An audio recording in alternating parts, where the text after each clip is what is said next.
He was a man Hollywood once worshipped. A face carved like a Greek statue, a talent that reinvented acting itself. But behind that impossible beauty was a childhood of violence, a mother drowning in alcohol, and a lifetime of battles he could never escape. And even more shocking, the tragedy that shattered his entire family would become one of the darkest chapters in Hollywood history. How could the greatest icon of his generation fall so far? Rare photos and untold truths will be revealed. Stay to the end to understand why Marlon Brando remains a legend wrapped in sorrow. Long before Hollywood learned his name, Marlon Brando was just a troubled boy growing up in a small house on the flat, windswept streets of Omaha, Nebraska. He was born on April 3rd, 1924, into a family that looked respectable from the outside, but was quietly falling apart from within. His father, Marlon Brando Sr., was a stern, emotionally distant man who believed discipline was the only language a child should understand. His mother, Dorothy, was fragile yet artistic, a woman whose gentle spirit was slowly drowned by alcohol. The contrast inside that home was sharp. A father who rarely showed affection, and a mother who often disappeared into her own haze.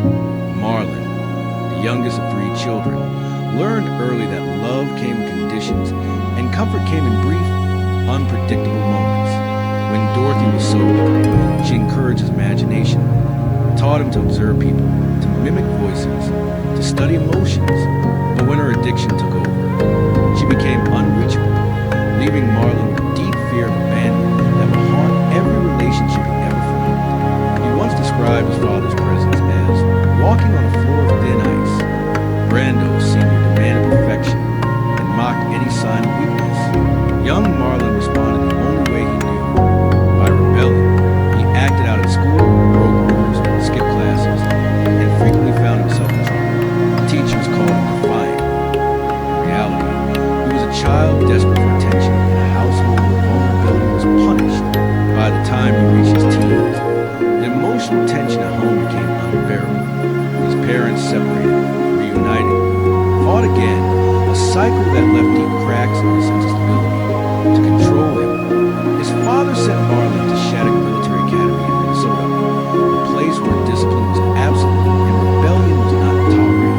But the rigid environment only intensified his restlessness. He clashed with instructors, pulled pranks, and resisted any form of order. Eventually, he was expelled, an event that would quietly shape his hatred for rules and structured systems for the rest of his life.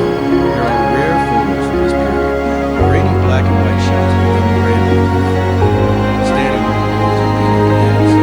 His posture relaxed and everyone else was stiff, his eyes drifting somewhere far beyond the camera. Even then, he inflicted all others tried to force him into the quiet defiance, the simmering anger, the sadness behind his charisma was already visible. His mother's alcoholism worsened as he grew older. Her emotional absence became and carried into adulthood. Years later, he would admit that every character portrayed on the screen came from watching her fragility, her unpredictable moods. The tragedy of woman with brilliance was dimmed by addiction. He loved her deeply, yet he never forgave the pain the absence created. These early fractures, the cold father, the unstable mother, the chaos at home, shaped Marlon Brando far more than fame ever could. Before he became the most desired man in Hollywood, he was a boy running from a family he couldn't fix and a past he could never outrun. After being expelled from military school, Marlon Brando drifted through his late teens with no clear direction, working odd jobs and trying to outrun the emotional debris of his childhood.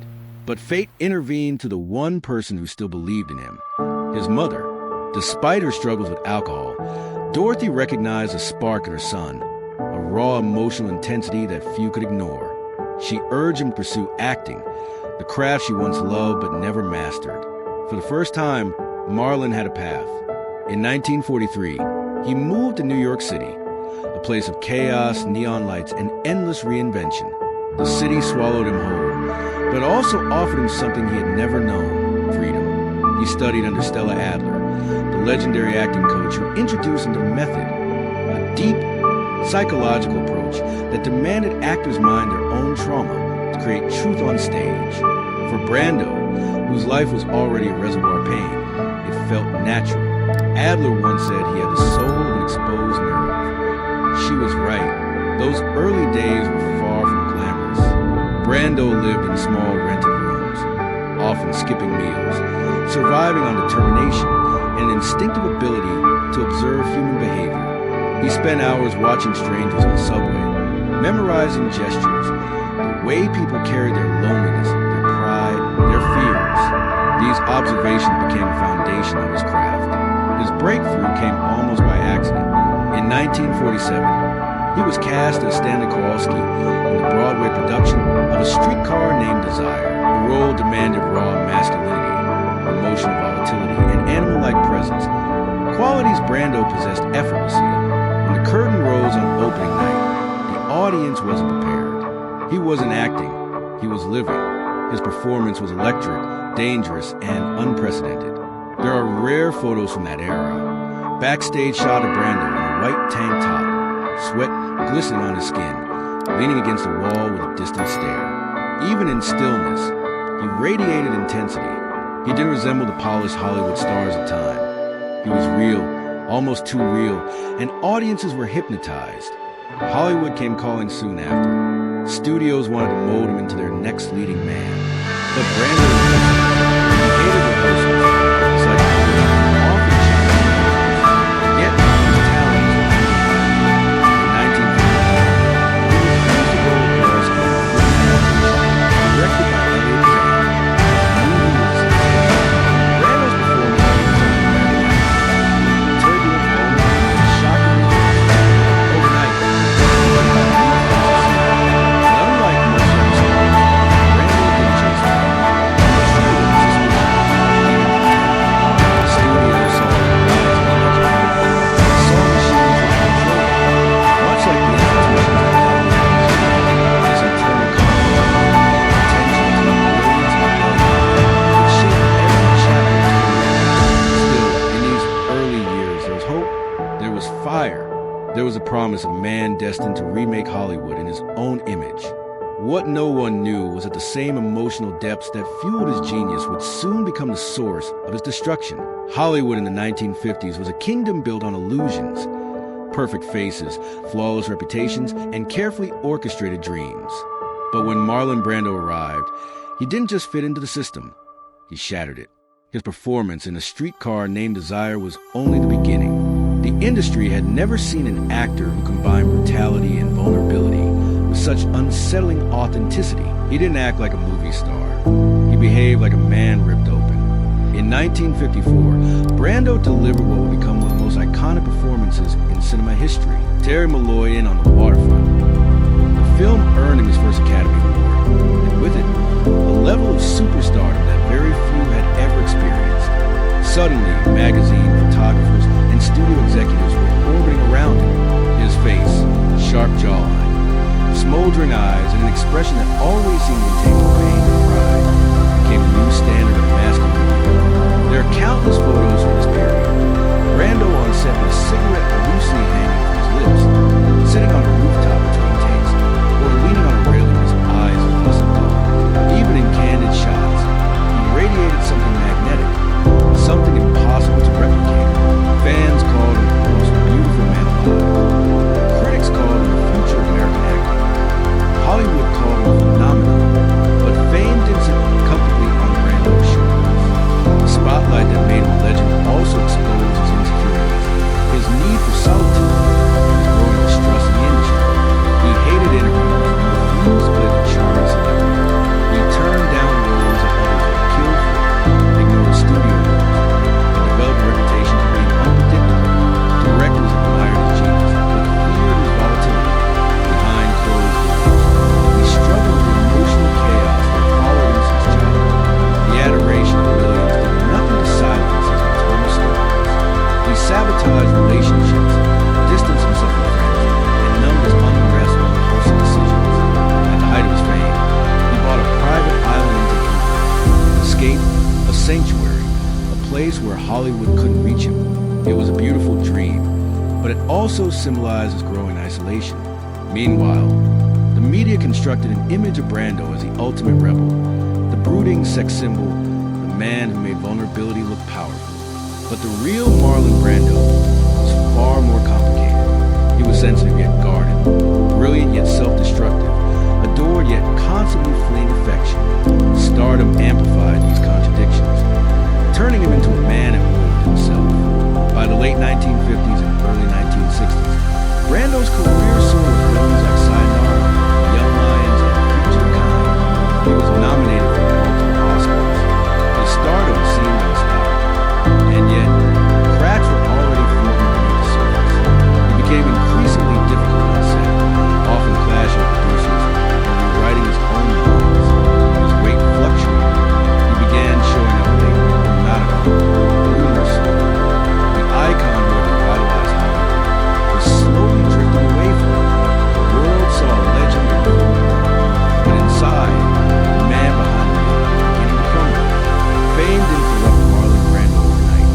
It fractured him slowly, like a mirror cracking under its own reflection.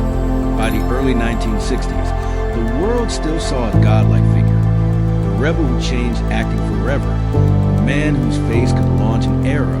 But behind closed doors, Brando was drifting into a chaos he could no longer disguise.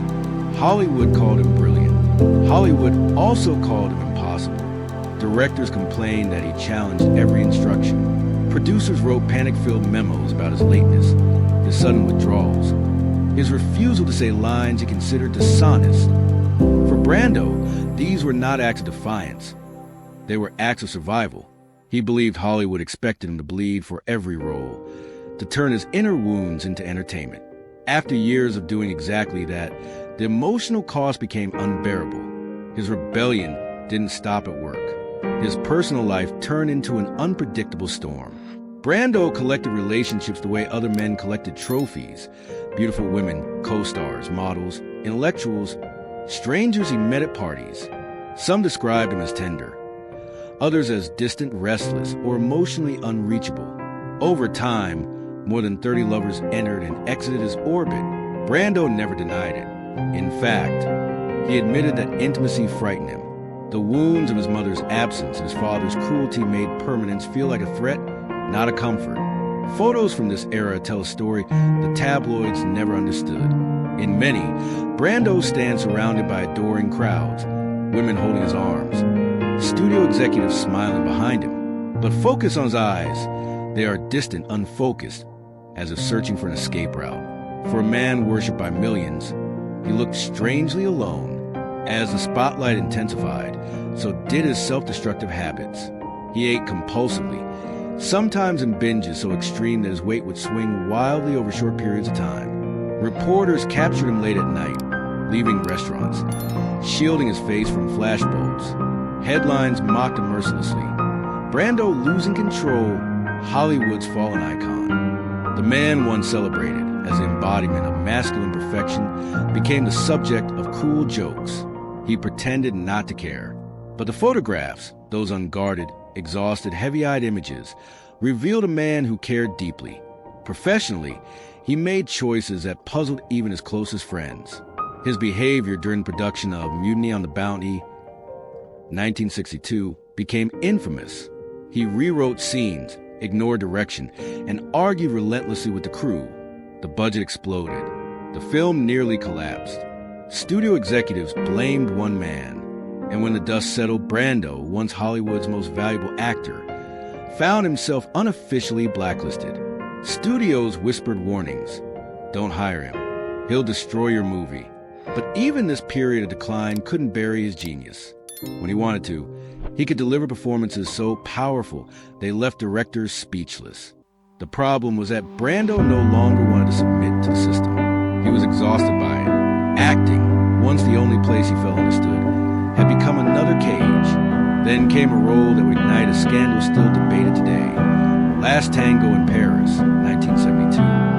Brando later confessed that the emotional demands of the film reopened traumas he had spent his entire life burying. The shoot was chaotic, psychologically invasive, and left him feeling exposed in ways he never anticipated. The controversy haunted him for decades. In rare behind-the-scenes photos, he sits alone on set, staring into the floor, his shoulders heavy, his expression drained, an image far removed from the confident rebel the world believed him to be. By the mid-1970s, Brando's relationship with Hollywood was a battlefield of resentment and fear. His talent was monumental, but his demons were larger still, and they were about to drag him into a darker, more devastating chapter, one that no actor, no father, no human being could walk away from unchanged. The scandals of Marlon Brando's career wounded him. The tragedies within his family nearly destroyed him. By the late 1970s and 1980s, Brando had built a life of isolation, retreating to his private island in Tahiti, then returning sporadically to Los Angeles for work or legal matters. Outsiders thought he was eccentric, difficult, impossible to reach, but those close to him knew he was running from something deeper, the shadows growing inside his own home. Brando's family life was vast, complicated, and fragile. He had children with multiple partners, each relationship marked by intensity, conflict, or distance.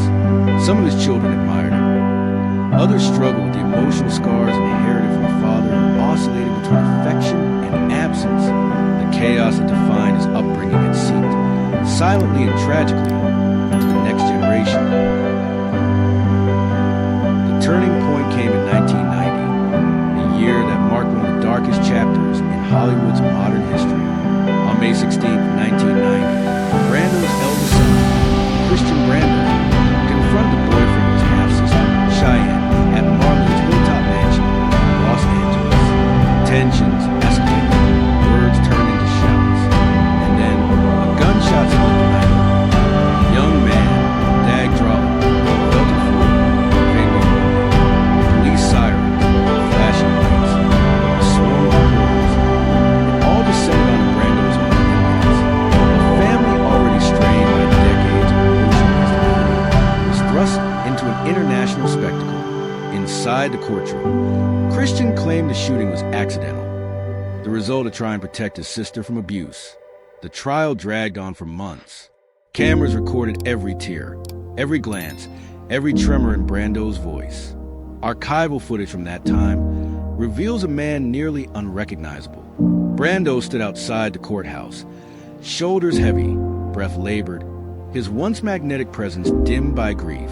At 66, he looked decades older. He wept openly, something the public had rarely seen from him, his hands trembling as he addressed reporters.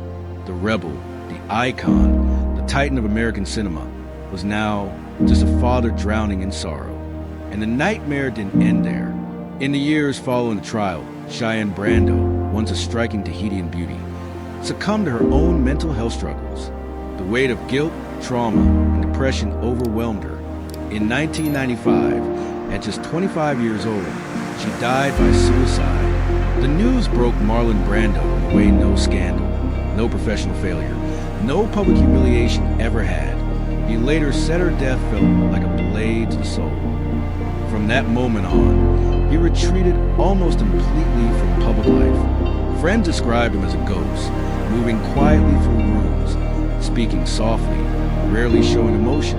The man who once commanded every camera now avoided them like poison. His weight ballooned again, his health deteriorated, and he rarely left his home except for essential appointments. The world called it the decline of a legend, but for Brando, it was simply survival. There are rare photos from his final descent. Brando in oversized shirts, leaning on railings, eyes sunken, hair unruly, the charisma of his youth replaced by a fragile, almost childlike sadness. These images, raw and unfiltered, show the truth behind the myth. A man haunted not by fame, but by loss. Meanwhile, Hollywood whispered. Some said he was paranoid. Others said he was broken beyond repair. But those who knew him understood the more painful truth. Brando had spent his life running from the wounds of his childhood, only to watch them replay themselves in his children. By the end of the 1990s, Brando wasn't battling studios, critics, or the public anymore. He was battling memory, his own and the ones he wished he could erase. The chaos, the scandals, the self-destruction, all of it had led here to the quiet ruin of a man who once changed the world. By 1990, Marlon Brando had already endured decades of chaos, failed relationships, studio wars, volatile public image, and emotional wreckage left by his own childhood. But nothing, not even the darkest corners of his career, could prepare him for the night that would rip his entire world apart. It happened inside his own home. On the evening of May 16, 1990, Brando's hilltop mansion in Los Angeles, usually a place of controlled privacy, became a crime scene flooded with police lights. His son, Christian Brando, had shot and killed the boyfriend of his half-sister Cheyenne. The chaos unfolded in seconds. Panic, confrontation, gunshot echoed across the hills, and then the shattering silence of life abruptly ending. Neighbors watched from their windows as patrol cars and ambulances swarmed the property. Reporters gathered before the sun rose. For years, Brando had feared the cracks in his family fiber. That night, they split open the door. Inside the police station, Christian, shaken, distraught, claimed he fired the gun accidentally while trying to protect Cheyenne from a violent relationship. The story shocked me. Hollywood rushed to dissect every detail.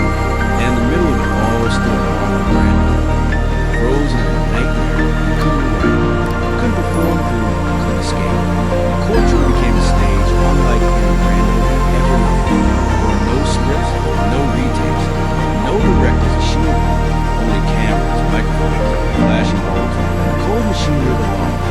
Footage from inside the trial showed Brando leaning forward, elbows on his knees, hands clasped tightly as he pulled himself together. His once commanding voice faltered as he spoke by himself. His eyes, so expressive on the screen, now held a kind of pain that felt almost unbearable to witness. The world expected the legendary actor to maintain his composure. Instead, he broke. His voice cracked. He wiped tears as he begged the court for mercy. The tabloids called it weakness. Those who watched closely knew it was grief. Christian was sentenced to 10 years for manslaughter. When the verdict was read, Brando closed his eyes and lowered his head, as if absorbing a blow to the heart. The cameras caught everything. The trembling jaw, the struggle for breath, the sorrow that made the most powerful man in Hollywood look suddenly small. But the tragedy was far from over. Brando's daughter, Cheyenne, spiraled deeper into despair. Already struggling with depression, the death of her boyfriend pushed her into a darkness she couldn't climb out of. She blamed herself. She blamed the world. And in her confusion, she sometimes blamed her father. Her mind unraveled slowly at first, then violently.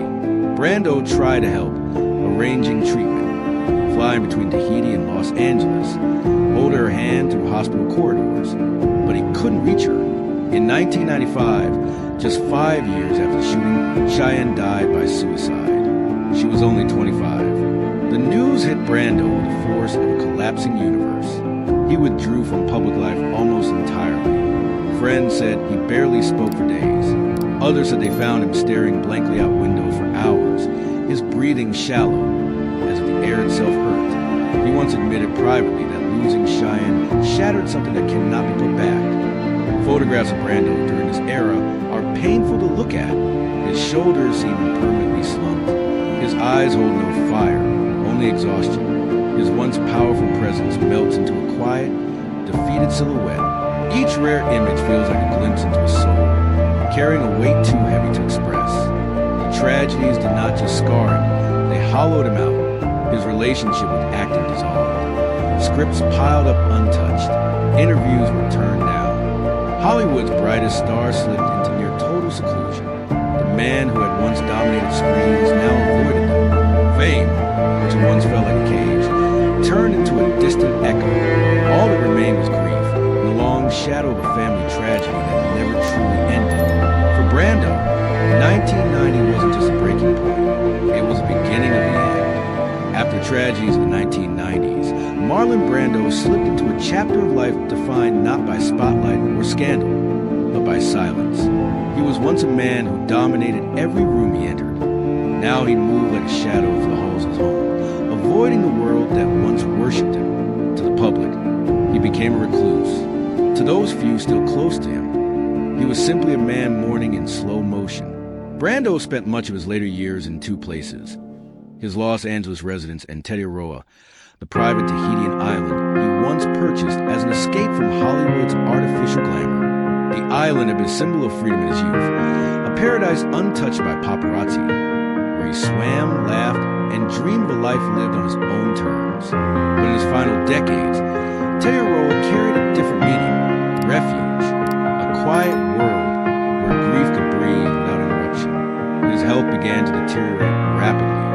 The years of emotional strain, weight fluctuations, and stress took a heavy toll. He suffered from diabetes, heart failure, and chronic respiratory problems. Simple tasks, climbing stairs, walking long distances, speaking for extended periods, became difficult. Photos from these years show him in oversized shirts, leaning heavily on chairs or railings. His body weighed down not just by illness, but by memories. Yet, in private moments, Brando remained intellectually curious. He read obsessively: history, psychology, politics, philosophy, searching for meaning in a world that had given him everything and taken just as much. He wrote pages of notes, letters never sent, reflections never published.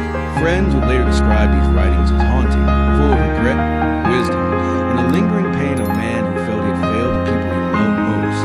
Despite his isolation, Brando continued to speak out on causes he cared deeply about. He supported indigenous rights, environmental protection, and humanitarian issues. Some of his final public statements weren't about acting, fame, or Hollywood. They were about justice, dignity, and the responsibility of those with power to protect the vulnerable. It was a surprising yet fitting shift for a man who had spent his entire life resisting control and fighting for authenticity. But even with these glimmers of purpose, loneliness dominated his final years. The laughter that once filled his Tahitian home was gone. His children visited sporadically, some maintaining close bonds, others keeping their distance. Brando spoke less and less, sometimes disappearing into long periods of introspection. He knew he wasn't just nearing the end of his career. He was nearing the end of his story. On July 1st, 2004, Marlon Brando died at the age of 80. His passing was quiet, almost gentle, in stark contrast to the turbulence that defined his life. There was no dramatic farewell, no final performance, only a slow exhale, a fading light, and a legacy that would echo long after he was gone. The world mourned a titan. Those who knew him mourned a man who had been trying to heal his entire life.